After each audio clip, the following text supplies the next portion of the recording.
तैयार रहिए। स्टार्ट। वाद तथ्य। नीति मालविया बनाम राकेश मालविया अंतरण याचिका सिविल संख्या 899 वर्ष 2007 के मामले में उच्चतम न्यायालय की एक खंडपीठ ने आदेश दिनांक 15/5/2010 के द्वारा यह प्रश्न पूर्ण पीठ के लिए संदर्भित कर दिया था कि क्या हिंदू विवाह अधिनियम 1955 की धारा 13 ख की उपधारा 2 में विहित अवधि का इस न्यायालय के द्वारा भारत के संविधान के अनुच्छेद 142 के अंतर्गत अपने क्षेत्राधिकार के प्रयोग में अभित्याग किया जा सकता है या कम किया जा सकता है।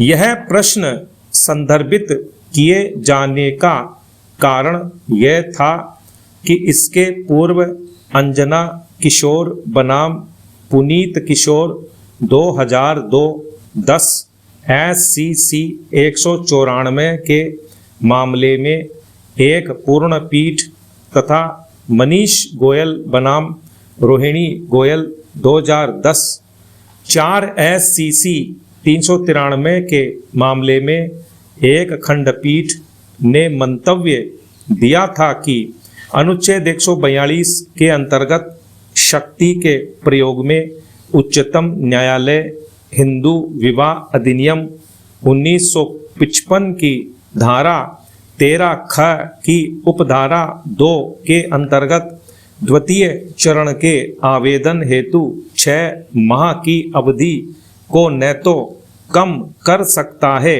और न ही उसका अभित्याग कर सकता है। इस बीच उच्चतम न्यायालय के अन्य निर्णयों के अनुसरण में देश के उच्च न्यायालय और विचारण न्यायालय भी उक्त 6 माह की अवधि में कमी या उसका परित्याग करते हुए निर्णय देना जारी रखे थे। फिर भी यह प्रश्न संविधान पीठ को संदर्भित किए जाने तक अनुत्तरित रहा। अंततः शिल्पा शैलेश उपर्युक्त के मामले में पुनः इसे संविधान पीठ को संदर्भित किया गया। पुनः सभी संदर्भित एवं अंतरित मामलों पर विचार करने के बाद संविधान पीठ ने निर्धारण हेतु 3 प्रश्न विरचित किए और उन पर निम्न निर्धारण दिया। निर्णय 1। प्रश्न संख्या 1। भारत के संविधान के अनुच्छेद 142(1) के अंतर्गत इस न्यायालय के क्षेत्राधिकार का विस्तार एवं सीमाएं क्या हैं?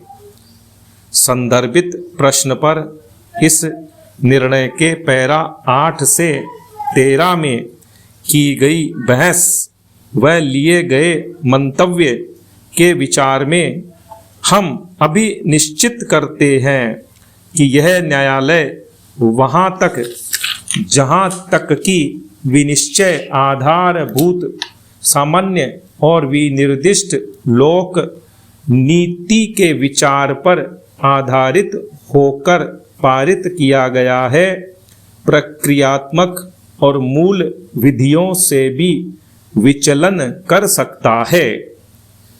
जब यह विनिश्चित किया जा रहा हो कि क्या विवेकाधिकार का प्रयोग किया जा सकता है, इस न्यायालय को जैसा कि अधिनियमित है मूल प्रावधानों पर अवश्य ही विचार करना चाहिए और न कि उसकी उपेक्षा करनी चाहिए। हालांकि यह न्यायालय प्रतिद्वंद्वी मामलों के बीच में साम्य को संतुलित करने के द्वारा एक समस्या समाधानकर्ता के रूप में कार्य करता है। इस शक्ति का प्रयोग किसी वाद या विषय में किया जाना चाहिए। पैरा 8 से 13 के सारांश। 1. भारत के संविधान का अनुच्छेद 142 एक निम्नवत पठनीय है। कोर्ट उच्चतम न्यायालय की डिक्रियों और आदेशों के प्रवर्तन और प्रकटीकरण आदि के बारे में आदेश। 1.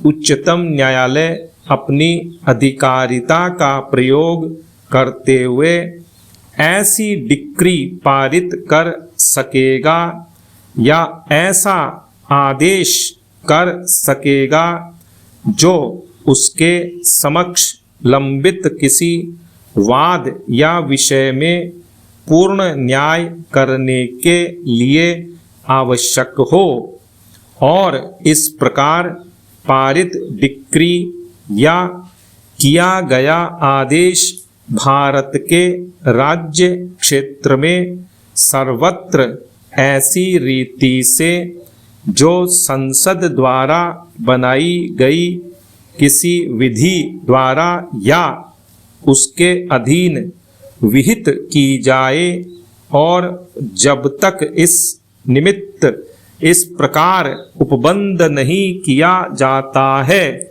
तब तक ऐसी रीति से जो राष्ट्रपति आदेश द्वारा विहित करे प्रवर्तनीय होगी। अनकोट। अनुच्छेद 142 एक के प्रावधान प्रत्यक्षतः अपनी तरह का अकेला यूनिक प्रावधान है, क्योंकि इसका दूसरा उदाहरण विश्व के अधिकांश लिखित संविधानों में नहीं मिलता है।